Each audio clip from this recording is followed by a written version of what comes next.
Mga kaibigan, magandang araw po. Tingnan nyo po yung ibon ko po. Linagyan ko po ng grapes. Oh.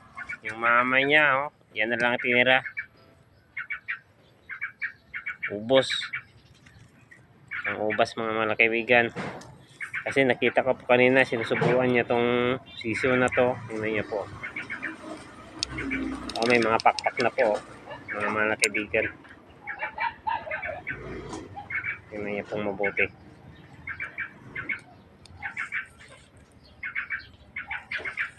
Sinusubuan niya kasi itong mga anak niya, mga kaibigan. Anong prutas ang ilagay dito sa gilid, yun din ang isubo niya po sa anak niya, mga kaibigan. Kaya madali pong lumaki mga kaibigan. Oh. Ayan, tingnan niyo po, may pakpak na po. Mga isang linggo siguro, baka lilipad na po to, iiwan na po ako. Pag malaya ka, masaya ka rin, diba? Yun po ang mama niya, mga kaibigan. Oh. Palaging nagbabantay, dalawa sila mag-asawa, tingnan niyo po, dalawa yon. Mga kaibigan, nagbabantay po sila.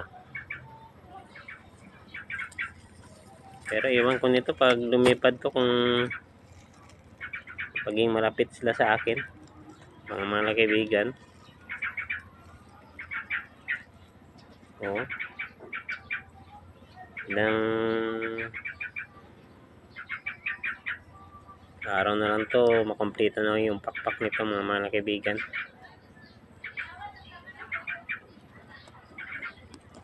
Ano po sila.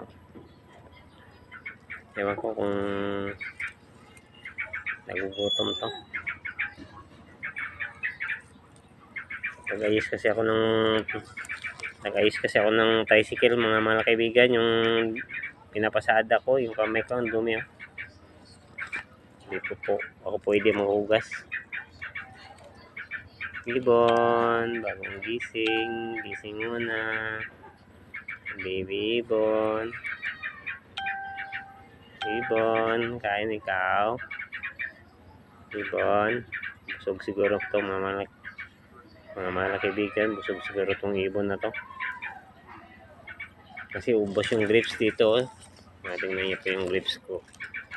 Yan, oh, dami kanina linagay ko. Yan na lang natira mga kaibigan. Tingnan niyo po. Sobra kalahati po yung kinain nila.